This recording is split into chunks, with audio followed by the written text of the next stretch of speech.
Whether you just graduated and are stepping into your first job, or you're starting an internship, the 9-to-5 lifestyle can feel like a massive shift. At least that's what happened to me when I first started working. It's also crazy to me how many people think that working a 9-to-5 is something annoying, like it's this unavoidable burden, because we do spend a lot of time working during our lives, and that would just be sad. And it would be nice to not spend that time doing something that we dislike. What if I told you you can actually enjoy your life while still working a 9-to-5? That sounds too good to be true, right? No. In this video, I'm gonna show you how to make the most out of your 9-to-5.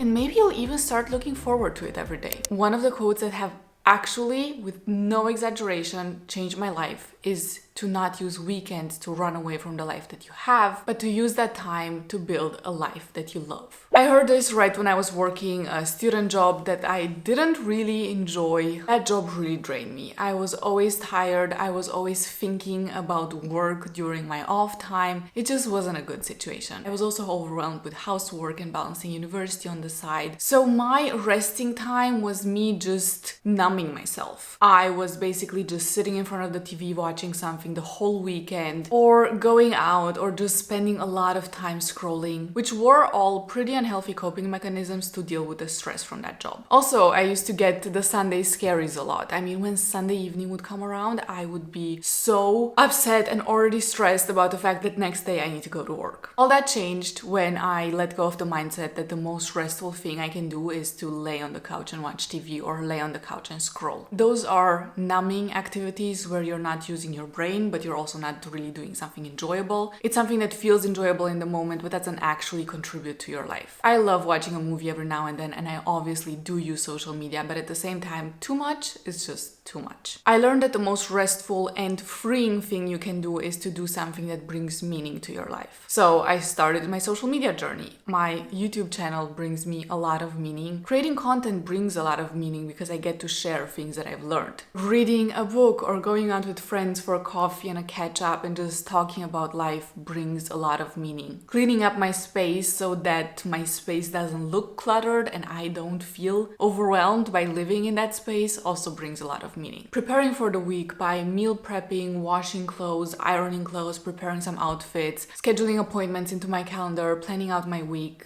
That brings meaning. It makes me feel on top of things, it makes me feel organized, it makes me feel like I got this. If you like this video and you want to see more content like this, make sure to subscribe and also follow me on my Instagram and my TikTok for more daily content. I've also learned that not all self-care is equal. We often talk about the fact that we need self-care in order to deal with life. We need our off time, we need time to relax and to do self-care. But what does self-care actually mean? Because oftentimes it is shown to be a bubble bath and a face mask, but you can still be stressed laying in the bubble bath with a face mask on. You can still be spiraling if your skin is hydrated. So what is important to do is to practice real self-care. If you notice you're getting overwhelmed, you're feeling stressed, do things that will calm you down. Meditate, journal. Journaling doesn't have to be this complicated and long practice.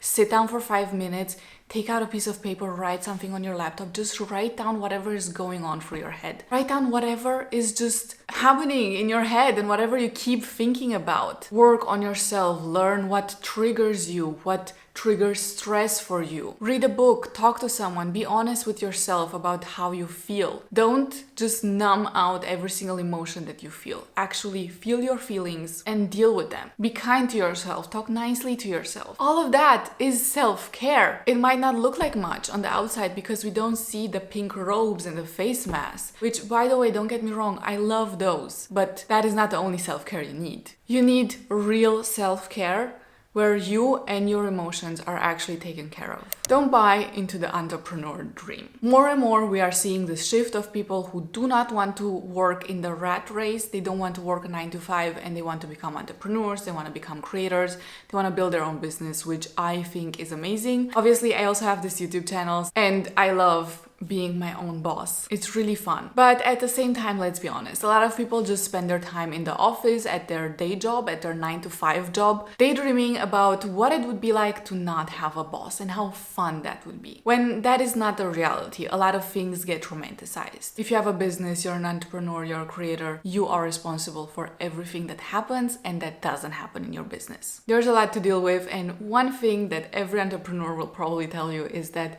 It seems like the work never stops. You could always work more. There's always something else that can be done. You always have this feeling that you could be doing more, and if you would do more, the business would grow more. I'm not saying it's not rewarding, because I feel like it's nice, but you need to know what you are signing up for. You cannot just romanticize the idea of being self-employed and as a result hate your job where you are working for someone else. Don't adopt the mindset of the grass is greener on the other side, because the grass is greener where you water it. Work out in the morning. I know, I'm also not a morning person, but working out before work is so beneficial. If you cannot do it before work, of course, do it afterwards. But I really, really enjoy my early morning workouts because I get to work already having done something. I feel so refreshed. I feel ready to tackle the day. I have already done something for myself. I've filled my cup. Now I can actually respond to other people's needs and all the demands of work. Also, it frees up my evening. I don't sit at work thinking, okay, I still need to work out after this. I can meet friends. I can just relax. I can cook something nice. I just have the entire evening for myself, and I also don't need to deal with the 4 p.m. to 8 p.m. gym craziness, which honestly has just gotten worse lately. So the pros really outweigh the con of waking up early. One of the biggest challenges in working a 9 to 5, I feel like, is maintaining a work-life balance. You need to set boundaries. You need to know when to say no, and you also need to know when you shut off your work brain. If you go home from your work and you're still upset about something that someone wrote in an email, you're still upset about what your manager or your boss told you, you're still upset about a certain situation at work, that does not count as relaxing. And based on the fact that you are not getting paid to worry about your job after 5 p.m. or after you clock off, just don't do it. Do not even waste one thought about it. Why are you wasting your precious peace and your precious energy that you could be spending on better things? You could be spending time with your family, having fun, being with friends, relaxing by yourself. Do not spend time thinking about work and worrying about work when you are out of there. You need to draw a boundary in your head of being like, no, after work, it's gone. I'm not even thinking about this. Tomorrow at 9 a.m. when I clock in again,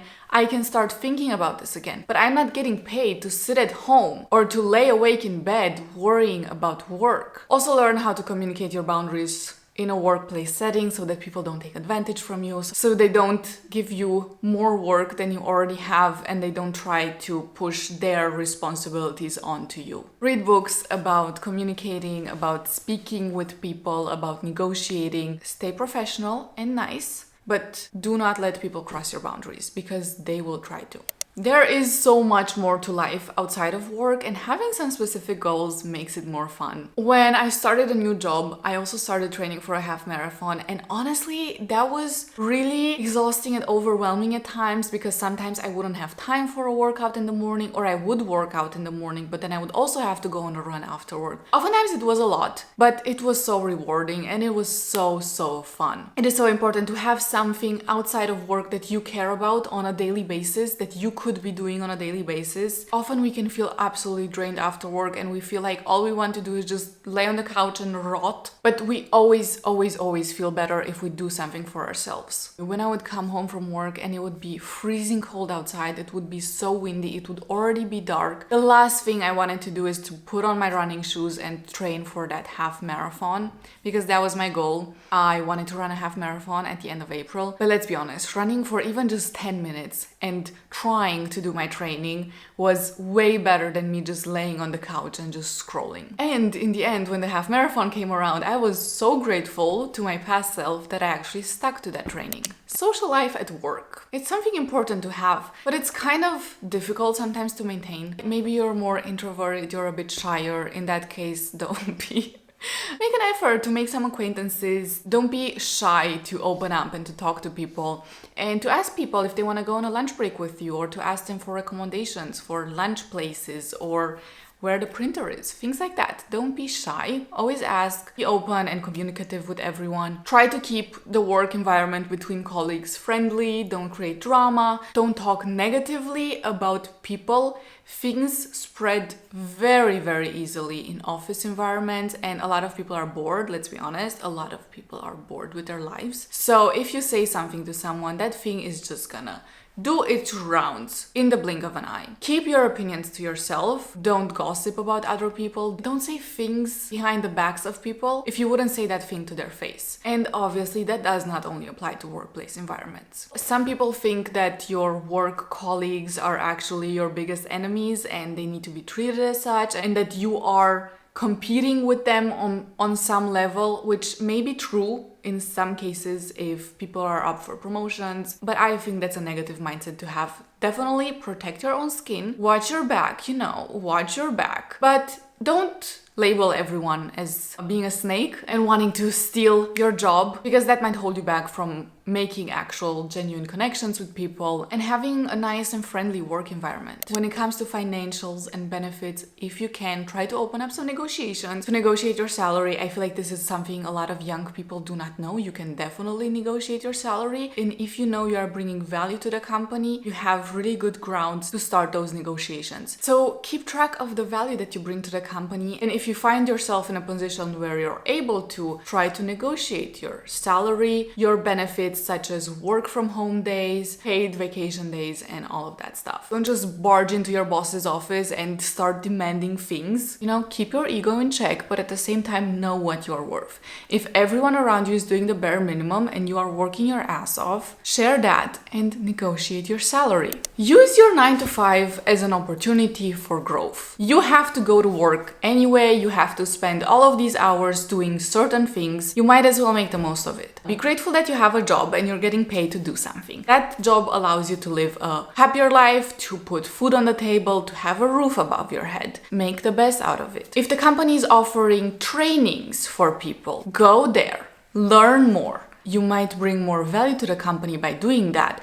And as a result, maybe you get a promotion or a higher salary at some point, but you are also getting value for yourself. Now you can write that you did that certain training, or you have more skills on your CV. And next time you want to switch jobs and you're applying for jobs, you might get a better position or again, a raise. Embrace your work and all of the opportunities that it gives you, and you will find that you will be way more satisfied on a day-to-day basis. With that being said, have fun at work.